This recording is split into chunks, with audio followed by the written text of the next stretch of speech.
Good evening, you're now with me, Radziamat, for TVS Nightline. Here are the headlines for tonight. Sarawak Premier Dato' Patinggitan Sri Abang Johari Tun Openg says technical and vocational education and training TVET is key to shaping Sarawak's global competitiveness.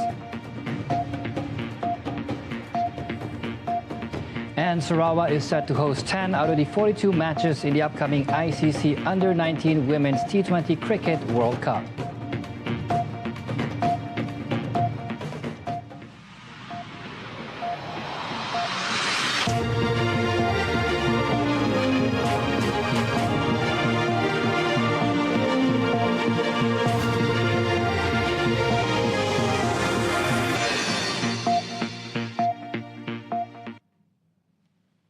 Technical and vocational education and training TVET is vital in shaping a nation's economic future. Sarawak Premier Dato' Patinggitan Sri Abang Johari Tun Openg stresses that TVET should be a driving force in developing a workforce that meets industry needs in line with Sarawak's new economic focus on sustainable sectors like green energy and the digital economy.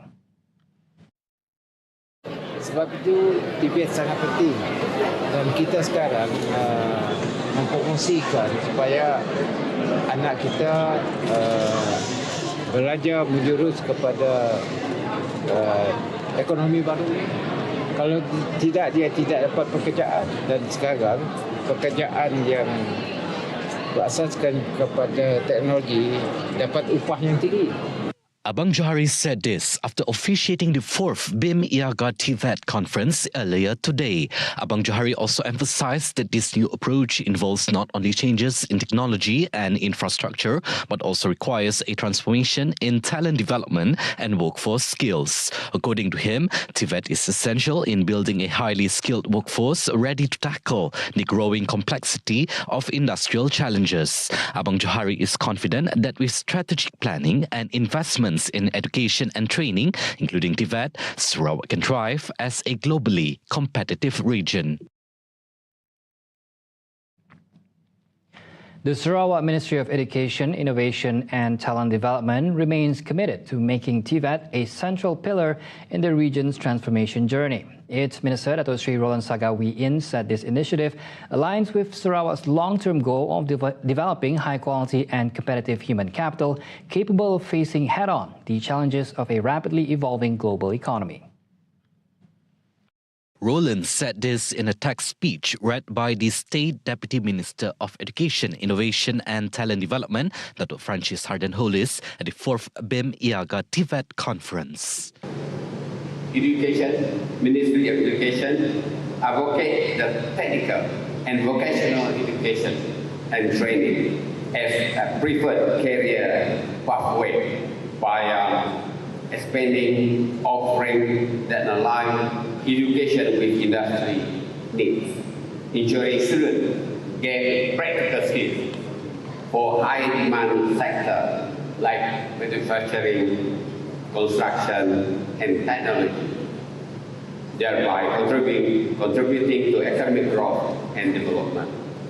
He added that this initiative reflects the ministry's commitment to creating an education system capable of producing skilled, innovative and globally competitive individuals. The two-day conference gathered more than 500 delegates from Malaysia, Brunei, Indonesia, the Philippines and other countries. It featured 32 local and international speakers and panelists, including from Australia, Brunei, China, France, Germany, Indonesia, the Philippines and the United Kingdom. Out of the 42 matches in the ICC Under-19 Women's T20 Cricket World Cup, 10 will be held in Kuching from January 18th to 28th next year. Sarawak Minister of Youth, Sports and Entrepreneur Development, Dato' Sri Abdul Karim Rahman Hamzah, also announced that the tournament will be broadcast live to over 200 million viewers across 180 countries via ICC TV and Star Sports.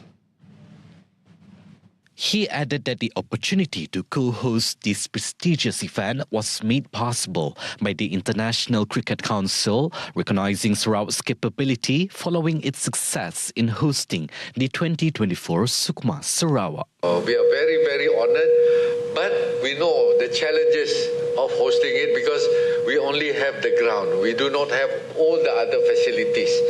So right after I got the letter from ICC to identify Kuching as the one of the preliminary ground as well as the quarterfinal, I have bring the matter right up to the cabinet seeking for fund to do up the other facilities.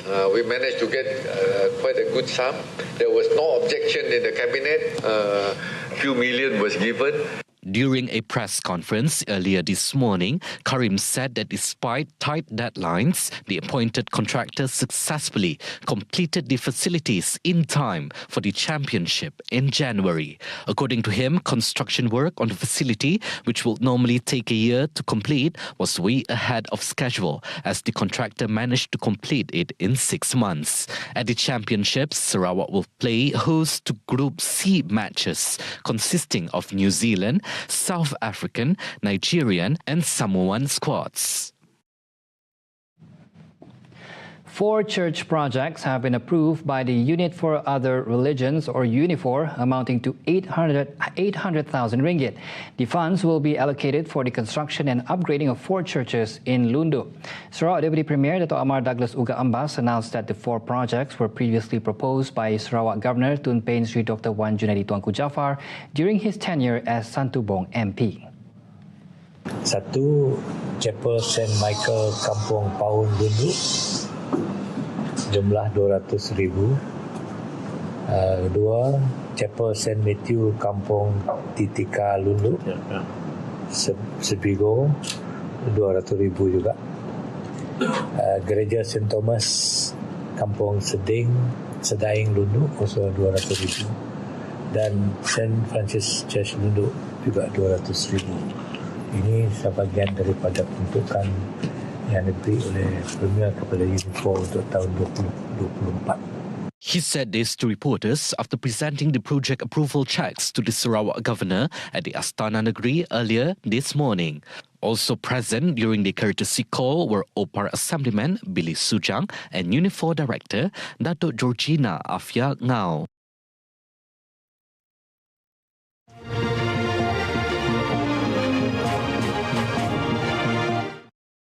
By now,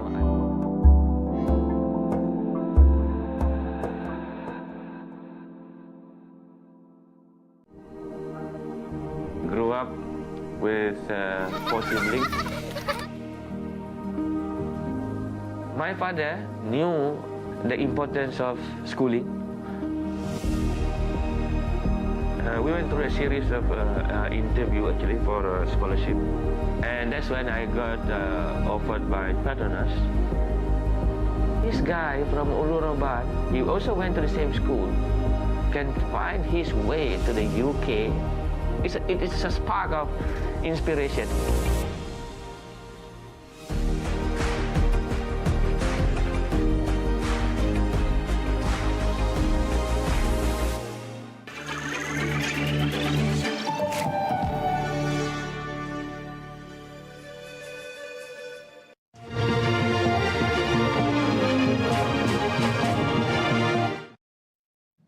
Welcome back. Malaysia maintains that the transition of power in Syria must be conducted peacefully and without fostering sectarian divides following the recent overthrow of President Bashar al-Assad. Prime Minister Dato' Sri Anwar Ibrahim stressed the importance of unity in addressing the challenges faced by the Middle Eastern nation. We call for a peaceful transition that respects Syria's various communities. Sectarian divides must be rejected and unity must be embraced as a guiding principle for rebuilding the nation. And we have a duty to support. During the inauguration of the Strategic Vision Group Russia-Islamic World on Tuesday, Anwar noted that the government is closely monitoring developments in Syria.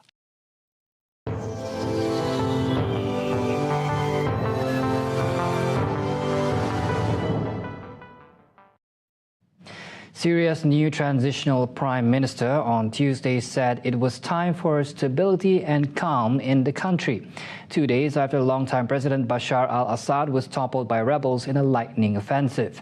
The rebels appointed Muhammad al-Bashir as the transitional head of government to run the country until March 1st.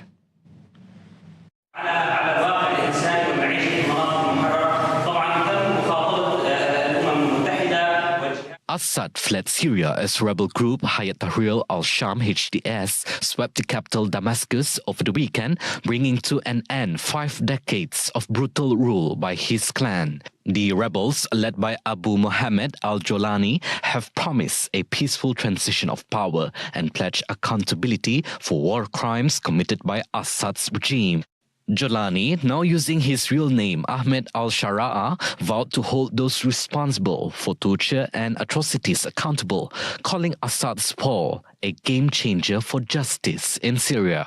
While Syrians celebrated Assad's removal, tensions escalated as Israel conducted extensive airstrikes on Syria, targeting weapons, depots, and military sites. Meanwhile, fighting between Turkish-backed forces and Kurdish-led groups in northern Syria continued, leaving over 200 dead.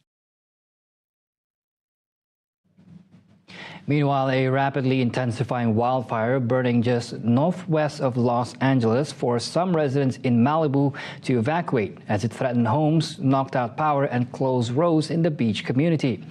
The brush fire blaze, dubbed the Franklin Fire, grew overnight from 2 hectares to 890 hectares along steep terrain, spreading south over the Pacific Coast Highway in the picturesque coastal city of about 10,000 people.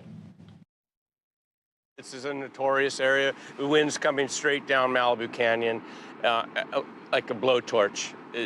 And so they're in harm's way every time there's a fire over there. It's a beautiful area, but you know, with all the trees and the landscaping, it's dangerous. The fire, which has not yet been contained, has destroyed a small number of homes, but has not caused any injuries or deaths. Los Angeles County Fire Chief Anthony Marone said that the cause of the fire remains unknown. Authorities went door to door overnight to alert thousands of residents and close roads as the fire grew. The National Weather Service issued a red flag warning for the area as wind gusts on Tuesday could reach 129 kilometers an hour, a situation described as particularly hazardous.